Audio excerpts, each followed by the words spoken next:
Hello and welcome to Simply Beautiful Sourdough. I'm Nancy Ann. Today I'm going to be scoring an 8-petal pattern on a boule that is 70% hydration, 5% higher than my normal 65%. So let's see if we wind up with a gorgeously oven-proofed loaf or if we wind up with a frisbee.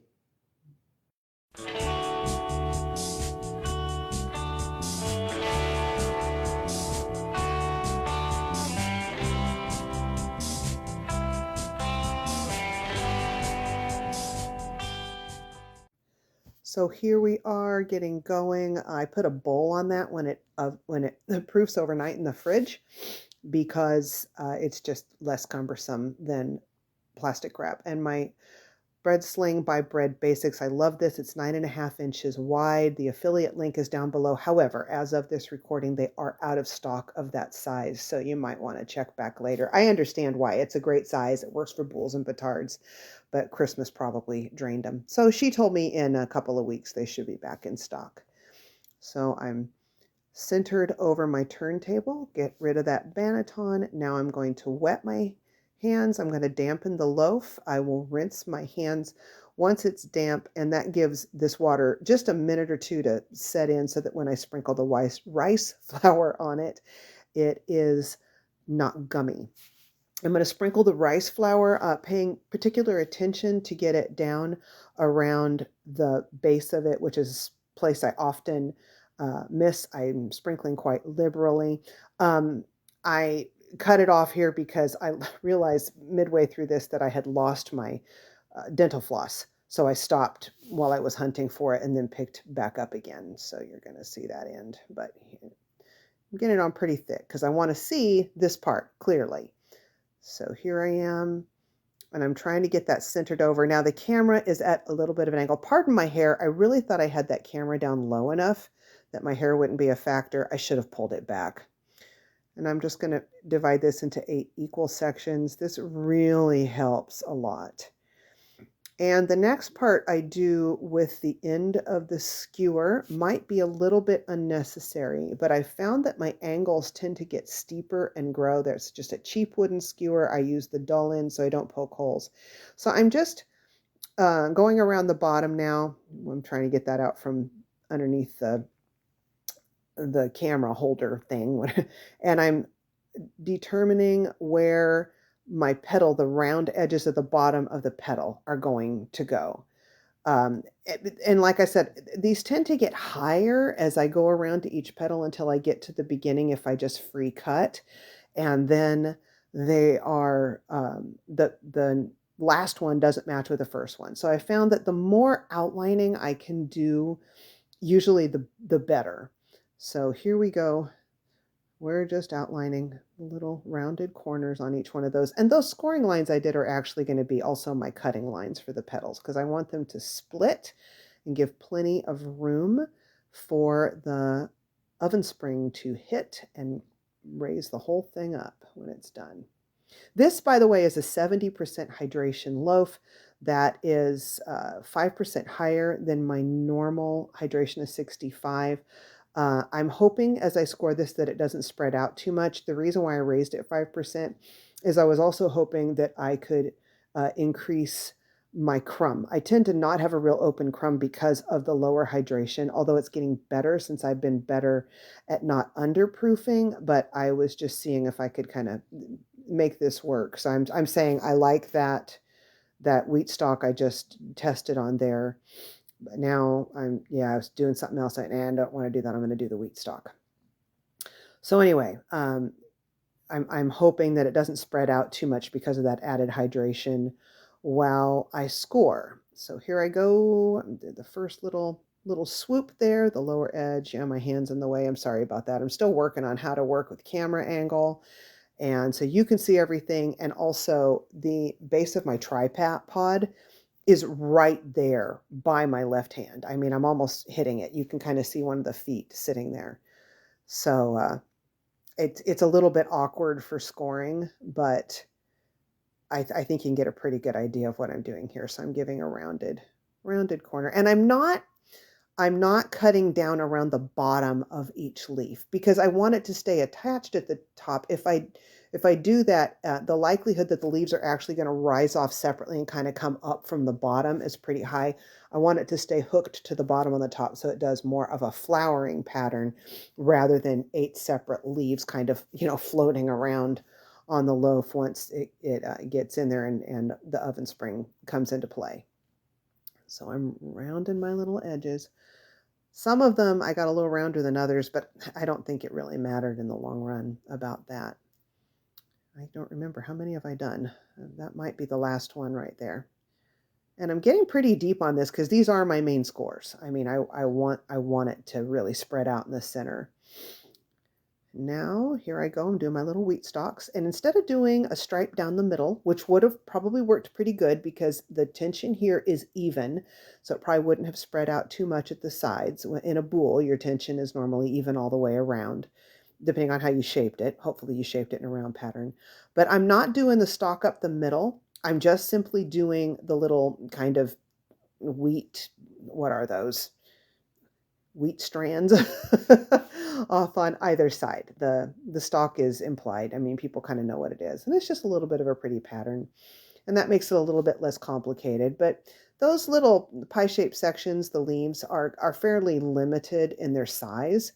And so the more you try and do in there, the more you try and do in there, the more likelihood you have for your design to kind of become convoluted because it's not really clear what that was. So I'm just doing this all the way around, all 8 of them. So I do one little vertical cut at the very top for the top of the wheat stalk. That just kind of gives a little definition there at the top. See that little one vertical, and then I just go all the way down, kind of coming in at like I'd say a 45-degree angle all the way down. And I'm just doing a whole bunch of little hatches.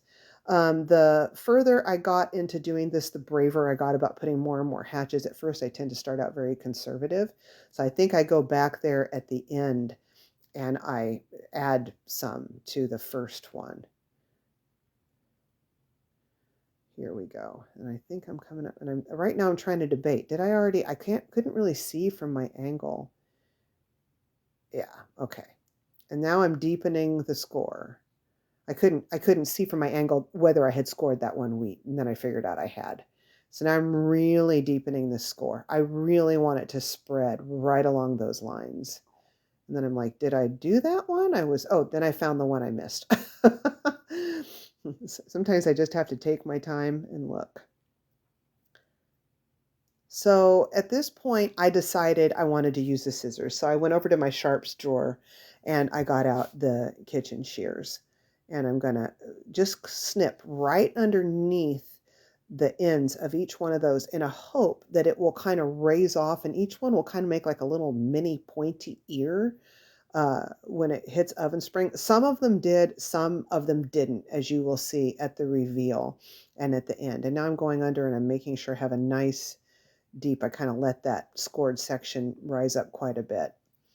And now I thought, oh heck, let's just take I'm playing with it. Do I use my lawn for that? That, by the way, that's my UFO lawn, called a UFO lawn because of the shape of it. I really like those.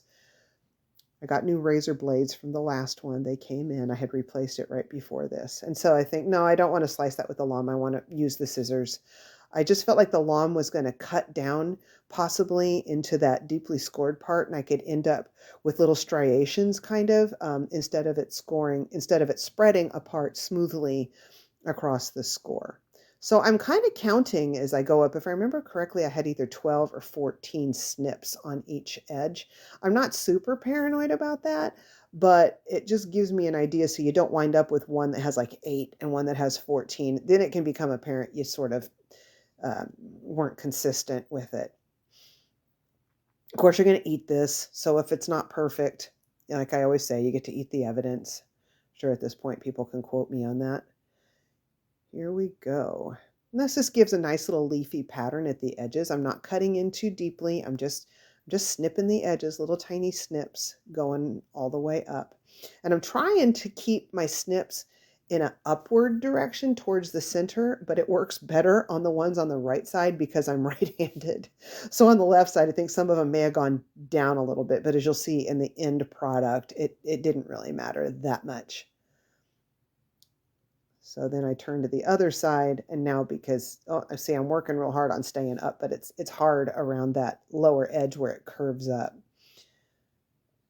And you can kind of see in this the little kind of frilly looking edges. I did try to get my camera a whole lot lower on this one. My husband gave me a new tripod for Christmas that's much shorter, and so oh, I'm not feeling like that lower edge has separated enough at the bottom there, so I'm using the lom to make sure it's all the way separate. I don't want it to attach too much and tear. But anyway, I'm hoping that this closer camera angle helps you guys. Oh, more hair. Yay. Yeah, a lom is spelled L-A-M-E, but it's pronounced like L-A-H-M, which I totally don't understand. I'd like to know what country named that thing, but why put the E on the end? Why isn't it just L-A-M? I don't get it. And everybody calls it a lame, and I totally understand why, because in the English language, it's spelled like lame. I'm sure there's, like I said, there's a practical explanation for that. One of the things that makes me go, one of the many things, I think this is the last edge of the last leaf. There we go. And you can see it spreading, that 70% hydration. I mean, it would spread anyway. That's really... Alrighty. Let's see the Dutch oven reveal on our petal loaf. Here we go. Oh, that looks pretty good. It's a little flatter than I'd like, honestly, but seems to have come up. That higher hydration always messes with things there. So I think the crumb's going to be pretty good based by those holes right there. I think that looks pretty. Oh, excuse the shadow. All right, we're going to go on the cookie sheet, wait for his friend to get ready, and then they'll both pop back into the oven at 425 for about 15 minutes or so. So here we are with our 8-leaf pattern score and 1 dog drinking water. That's the sound. So this is what it looks like on the sides. I don't think it looks bad. I think it's a pretty loaf, but it's flatter than I would have liked. I would have liked to have seen these come up more in the middle. I don't think I'm going to try and sell this one, even though I can tell it's got good oven spring from all the space between the leaves. And you can see these little holes. I mean, it probably looks pretty good inside. We're having friends over for dinner for beef stew tomorrow night, and I think this would be a great accompaniment. They'll probably be really happy with it, and that would give me a chance to see the crumbs. So thank you very much for watching. If you could like this video, I'd love that. Comments down in the comment section would be so much appreciated. I just love it when people comment and I can interact. And also, if you would like to subscribe, that would be an honor. Thanks a bunch, and I'll catch you on the next video. Bye-bye.